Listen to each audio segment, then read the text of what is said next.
got the juice. Ha. Said I got the. It's your girl Milan here, back. Still got the juice, and we got Vice City in the studio with us tonight. How are you? Vice City. Vice City. Yeah. Okay, so welcome to the studio. Appreciate it. Welcome to New York. Hey man, appreciate it. So, from Chicago, born and raised, a very rich culture, music city. So, how was it growing up in Chicago? I mean, Chicago's diverse. Of course. It's definitely a rough space, but it's a beautiful space at the same time. So, I mean, it's like every city that's very impoverished, but you got people that want to be more. So you just got your struggles and you got your things you can overcome. So it's very, very rich and very full coming up in there. So. Yes, I love Chicago. So Vice City, what is the essence behind Vice City? What is Vice City? It's like a nickname because from my full name is Levaye, and everybody call me Vi. Okay. But then it started sticking because my family said my first words was Shy City. Oh, really? And they call me Vi City. But then when I got around people, it was like, yo, bro, you a vibe, your cool, your vibe is cool, and it just kind of stuck. Yeah. You know. So saying is everything because I say vibes a lot, so it's like everything is a vibe. Okay. So Vi City. All right, so Vice City, you're a hybrid. You're a producer, artist, songwriter. Engineer. I'm sure you've made your own music. Everything at rap, point sing, right? Yeah. Yes, career. So, which one did you bust out with first? Who was the first? Actually, I was an artist first. Like I was always an artist first, and then when it gets slow for you as an artist, I had a lot of people that was like, "Oh, we like your records. We want to use them with some songs. Can we bam?" And I'm like, "Cool." So I started going in there writing with different artists and stuff. Okay. Just trying to get some bread and stay in the business. And then it took off from there. And then everybody kept saying like, "Yo, you should really put your own music out." Yeah. So I just came back around to it.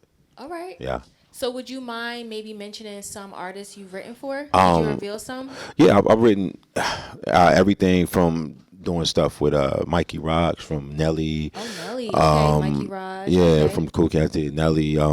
Me and my guy Rich Kills, we produced with for some stuff for Young Money. Young Money. Okay. I had stuff on different shows from Empire to on. Yeah, TV stuff. Movie and TV stuff. And then like a lot of just like either producing or showing up for cats and like helping cats out with hooks here and there. So.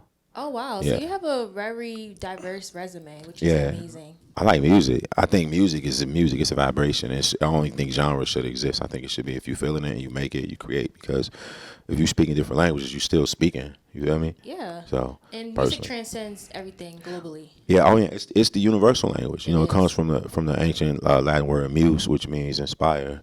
You know what I'm saying? So it should. It everywhere. People don't only speak English, but they can sing your song in English, and because it's about melodies, vibration. Yeah, rapping in English, everything. I'm always amazed when you see people in Japan or in Germany with their accents. Yeah. Full English songs. Yeah. Singing full English songs. See, I know people that learn English from rap. From music. Yeah, right? yeah, from music and just that they talking like that. So it's definitely a universal language. It comes from a whole nother dimension. It's come from God. It's a universal thing. It's come from a cosmic space. Right. Yeah. So Vice City, tell me. All right. So we have 3 big singles out for you. One was Moneybagg Yo, Lil Papa. Yeah. And what was T Grizzly. Grizzly. That's my brody. So Grizzly how did all those come about? For one, because those are big artists. Yeah. Well, I met Grizzly when I bought this crib in L.A., like a $2 million crib. He was buying a house. He was looking to buy his house out there. Okay. So I was going to sell him my crib. And we just connected, like he was just like, bro, you ain't got to go through the realtors. We can chop it up. He's like, cool. He said, what you got going? So he came out of the studio. He was like, I fuck what you got going on. And he just jumped on the record. Oh, cool. And then he didn't charge me. Oh. Bag, I was finna get Durky on the record. I was going to get Dirk. But Dirk was, we couldn't get the paperwork take care of in time. And then Dirk wanted like $150 at the first. He said 40, like, cause that's the bro.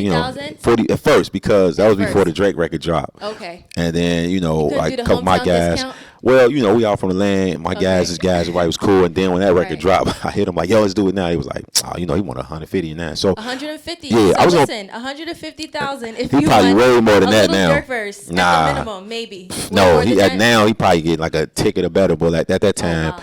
yeah. But we would have did it.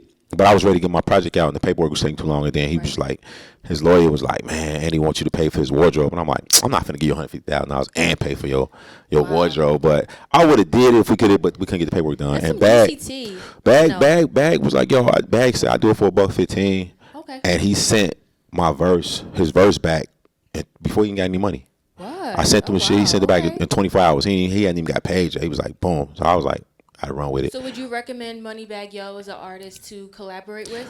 I like that. Business level? I think all of them dope, you know what I'm saying? Just the paperwork took a while with Dirk, you know. But as far as, yeah, I think, because Bag cool, he professional, you know what I'm saying? He from the mud, like we from the mud, and he came out there, he do his work, he do his part.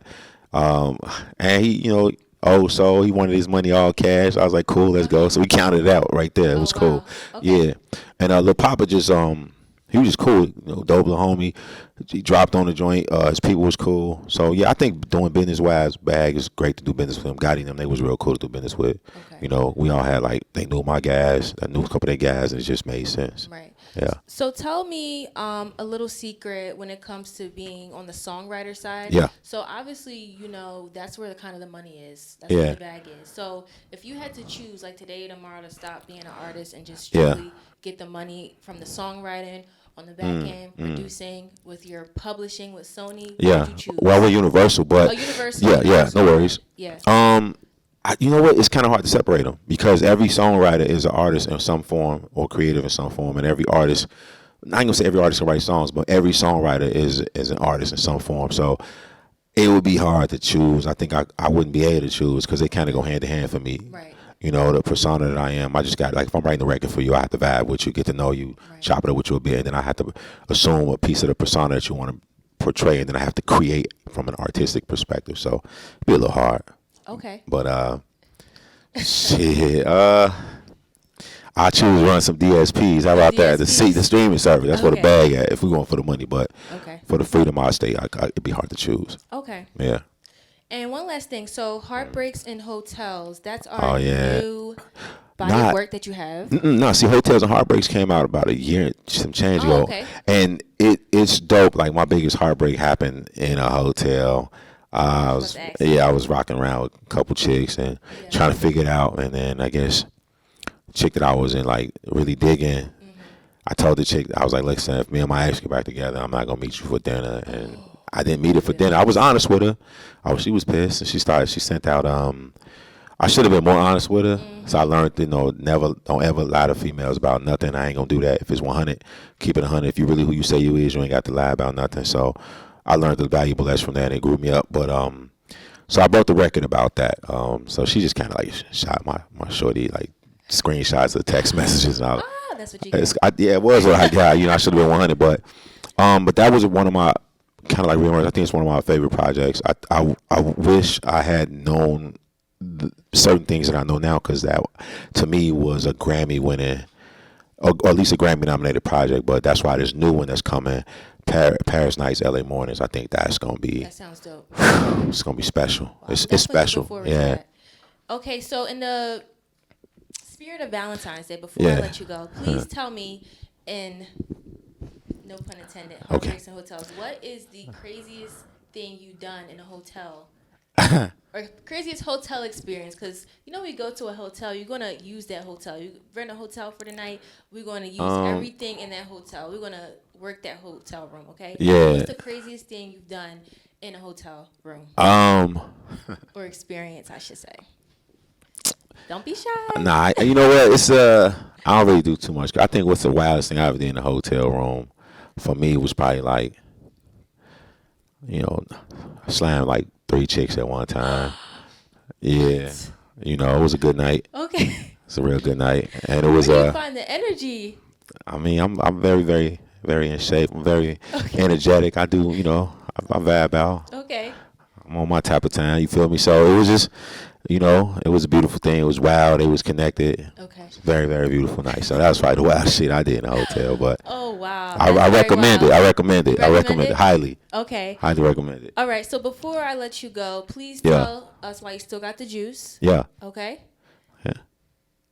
Tell me why I still got the juice. Oh, you still got the juice. Oh shit, cause I'm the 3 chicks in the hotel and I mean, and I'm me. And you. And I'm Okay. me. Like, and you, everybody, you, I'm me. I still got the juice because I'm me. You feel me? Right. That shit is cosmic. It's coming from a whole nother dimension. Okay. It's all God. So long as I got that energy flowing, you feel me?